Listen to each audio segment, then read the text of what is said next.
कुछ लोग होते हैं जो जीते जी ही किंवदंती बन जाते हैं। ऐसा ही एक नाम है सैम मानेकशॉ का। प्रधानमंत्री से उनकी नोकझोंक, 71 की युद्ध में उनका योगदान, ये सब किस्से आपने बहुत बार सुने हैं। इसलिए हमने सोचा कि उनकी निजी जिंदगी से जुड़ी कुछ कहानियां आपके सामने लाई जाएं। मसलन क्यों मानेकशॉ ने अपनी आत्मकथा लिखने से इनकार किया, फील्ड मार्शल पद के व्यक्ति की अंत्येष्टि पर आर्मी का कोई शीर्ष अधिकारी क्यों नहीं पहुंचा, बांग्लादेश युद्ध की जीत के मौके पर मानेकशॉ क्या कर रहे थे, बॉलीवुड से उनका रिश्ता क्या था, ये सारे सवाल जो हैं इनके जवाब आज जानेंगे तारीख में। नमस्कार, मेरा नाम है निखिल और आप देख रहे हैं तारीख, जिसमें हम सुनाते हैं उस तारीख से जुड़ी ऐतिहासिक कहानियां। 27 जून का दिन है और आज की तारीख का संबंध है फील्ड मार्शल सैम मानेकशॉ से। Brought to you by Kuku FM. Download the app now. शुरुआत से पहले आपको बता दें कि इस एपिसोड के साझेदार हैं कुकू एफएम ऐप, जो लाए हैं ललन टॉप के दर्शकों के लिए खास ऑफर। कुकू एफएम ऐप का प्रीमियम सब्सक्रिप्शन अगर आप चाहते हैं और पहले 500 लोगों में से होते हैं तो आपको 50% का डिस्काउंट मिल जाएगा। इसके लिए आपको इस्तेमाल करना है LT50 ये कोड। इस ऐप पर आपको जाने माने वर्ल्ड लीडर्स की जीवनियाँ मिल जाएंगी, ढेरों उपन्यास है, कई तरह की ऑडियो बुक्स है, बोलती किताबें। लेकिन याद रखिए, अगर इस छूट का लाभ लेना है तो LT50 कोड मिल जाएगा आपको इसका फ़ायदा, लेकिन आपको पहले 500 लोगों में ही होना होगा। बाकी जानकारी आप चाहते हैं तो डिस्क्रिप्शन में दिया लिंक चेक कर सकते हैं। साल 1969 की बात है। कलकत्ते में एक हाई प्रोफाइल शादी का मौका था। फिल्म अदाकारा शर्मिला टैगोर की शादी क्रिकेटर और पटौदी के नवाब मंसूर अली खान से हो रही थी। फोर्ट विलियम के ऑफिसर्स क्लब में शादी का रिसेप्शन रखा हुआ था। बंगाल में हालात तब थे नाजुक। सांप्रदायिकता की आग रह रहकर सुलग जाती थी और लोगों को डर था कि अंतर धार्मिक विवाह के चलते बवाल खड़ा हो जाएगा।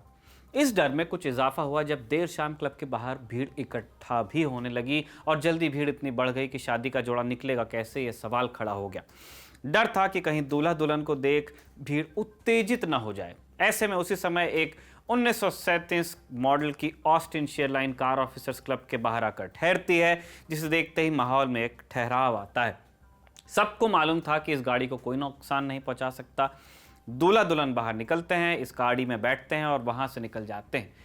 कोई हंगामा नहीं होता, क्योंकि ये सैम मानेकशॉ की गाड़ी थी जो उन्होंने मौके की नज़ाकत को देखते हुए खुद भिजवाई थी। द वीक नाम की पत्रिका के एक लेख में पूजा जायसवाल ने इस किस्से का जिक्र किया है। इस किस्से से हैरानी हो सकती है अगर आपको पता न होता कि मानेकशॉ फिल्मों के कितने शौकीन थे। साल 1971 की बात है। शक्ति सामंत निर्देशित अमर प्रेम कुछ ही दिनों में रिलीज होने वाली थी। वहीं पुष्पा आई हेट टीयर्स वाली फिल्म की रिलीज से पहले मानेकशॉ ने दिल्ली में इस फिल्म का एक खास शो रखवाया, जिसके लिए राजेश खन्ना और शर्मिला टैगोर भी पहुंचे। फिल्म कुछ ही दिनों में रिलीज होने वाली थी, लेकिन इत्तेफाक ऐसा हुआ कि अगले ही दिन भारत पाकिस्तान युद्ध की घोषणा हुई और फिल्म की रिलीज को टालना पड़ा। शहतीर की तरह मूछें रखने वाले मानेकशॉ का कुल 3 बार नामकरण हुआ।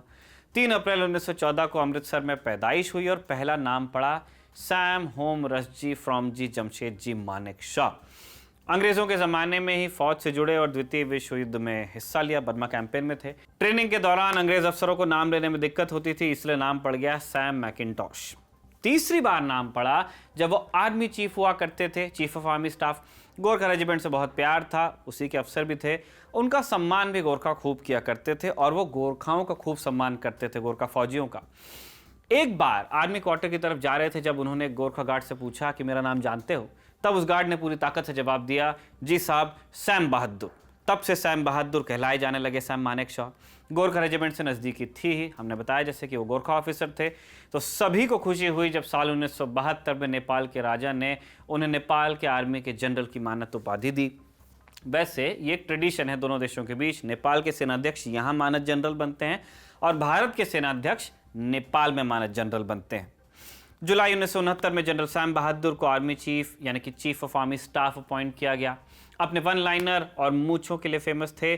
छाता और माइक से सख्त नफरत थी और बारबी की गुड़िया इकट्ठा करने का शौक रखते थे। वैसे माइक से नफरत सारे फौजियों को होती है। उनका कहना यह होता है कि अपने जवानों तक जिसकी आवाज़ नहीं पहुंच सकती वो अफसर हो ही नहीं सकता।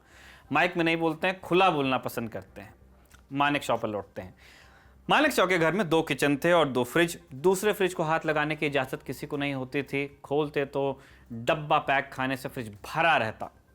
कई तो एक्सपायर भी हो जाते, लेकिन मानेकशॉ के रहते कोई हाथ नहीं लगा सकता था। मानेकशॉ के बारे में फेमस था कि वो अपनी निजी जिंदगी में भी चुहल से बाज नहीं आते थे। सेंस ऑफ ह्यूमर बहुत बढ़िया था आदमी का। एक और किस्सा सुनिए। मानेकशॉ की पत्नी का नाम था सिल्लू बोड़े। एक बार की बात है जब मानेकशॉ को गणतंत्र दिवस समारोह पर चाय के लिए राष्ट्रपति भवन बुलाया गया। वीवीआईपी ग्रुप में 25 लोग थे, जिनमें मानेकशॉ अपनी पत्नी से थोड़े आगे चल रहे थे। तभी एक सिक्योरिटी ऑफिसर ने उनकी पत्नी को रोककर नाम पूछा और कहा कि मैम, आपका नाम लिस्ट में नहीं है। मानेकशॉ ने जैसे ये सुना, दौड़ते दौड़ते पीछे आए और अफसर से बोले, ये मेरी बीवी है, आपको मालूम नहीं इनका गुस्सा कितना खराब है, इनको मत रोकिए, इनको आने दीजिए मेरे साथ। ब्रिगेडियर बहराम पंथकी और उनकी पत्नी ब्रिगेडियर जेनोबिया पंथकी ने मानेकशॉ की जिंदगी पर एक किताब लिखी है।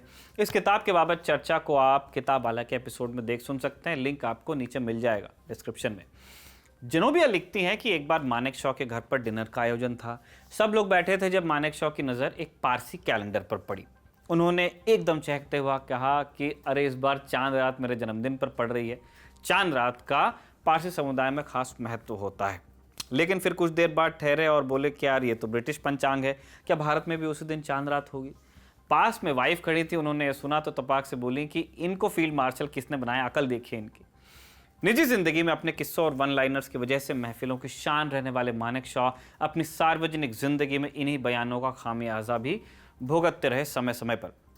एक बार का किस्सा है कि जब उन्होंने कह दिया कि मोहम्मद अली जिन्ना ने उन्हें पाकिस्तानी आर्मी ज्वाइन करने के लिए कह दिया था, लेकिन मानेकशॉ इतने पर चुप नहीं रहे। वो आगे बोले कि अगर ऐसा हो जाता तो भारत आज हार जाता। इस बात ने तब सरकार को कथित तौर पर बहुत नाराज कर दिया था। मुफ्त सैम मानेकशॉ से जब पूछा गया कि उन्हें अपनी आत्मकथा लिखनी चाहिए, तो उन्होंने जवाब दिया कि वो झूठ लिखना नहीं चाहते और सच लिखने से बहुत लोगों के लिए दिक्कत खड़ी हो जाएगी।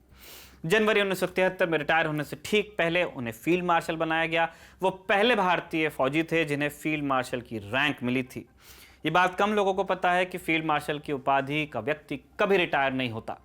एक्टिव ड्यूटी में टेक्निकली होने के बावजूद वो जिस अलाउंस के हकदार थे, वो भी उनको नहीं मिला। साल 2007 में राष्ट्रपति एपीजे अब्दुल कलाम के प्रयास से उन्हें 30 साल के बकाया अरियर का चेक मिला। रकम थी 1.16 करोड़ रुपए, 1 करोड़ 16 लाख। तब मानेकशॉ तमिलनाडु के एक मिलिट्री हॉस्पिटल में भर्ती थे, वेलिंगटन में।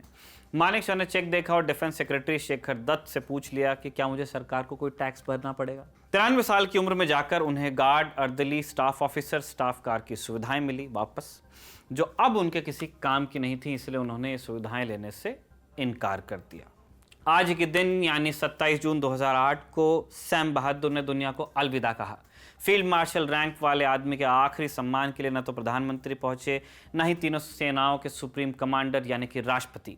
सेनाध्यक्ष उस दिन मॉस्को में थे, लेकिन इस मौके पर वायुसेना अध्यक्ष और नौसेना अध्यक्ष भी भारत में होकर पहुंचे नहीं। प्रोटोकॉल के तहत राष्ट्रीय झंडे को भी आधा नहीं झुकाया गया। बाद में सरकार ने स्पष्टीकरण देते हुए कहा, जब बहुत बवाल हो गया, कि वो फील्ड मार्शल को वारंट ऑफ प्रेसिडेंस में जोड़ना भूल गए थे। बहरहाल मानेकशॉ होते तो शायद इस बात से उन्हें कोई खास फर्क पड़ता नहीं। ऐसा क्यों कह रहे हैं, इसके लिए एक और किस्सा सुन लीजिए, जिसे ब्रिगेडियर बहराम पंथकी और उनकी पत्नी ब्रिगेडियर जेनोबिया पंथकी ने अपनी किताब field marshal Sam Manekshaw the man and his times में दर्ज किया। पंथकी लिखते हैं कि जब भारत 1971 युद्ध की जीत का जश्न मना रहा था, मानेकशॉ का कहीं कोई पता नहीं था। कहते हैं कि किसी ने उन्हें ओबेरॉय होटल के मशहूर डिस्को तबेला में देखा था। कहानी कितनी सच किसी को मालूम नहीं। पंथकी भी दावा नहीं करते, लेकिन इतना मेंशन करते हैं कि ये बात उनके व्यक्तित्व से बिल्कुल मैच करती थी। दिलखुश आदमी थे। सैम मानेकशॉ की पुण्यतिथि पर पूरा ललन टॉप परिवार, पूरा देश भी उन्हें श्रद्धांजलि देता है। आज के लिए इतना ही। तारीख के इस एपिसोड को लिखा था हमारे साथी कमल ने और कैमरे पर रिकॉर्ड किया था हमारे दोस्त जतिन ने। देखते रहिए दी ललन टॉप।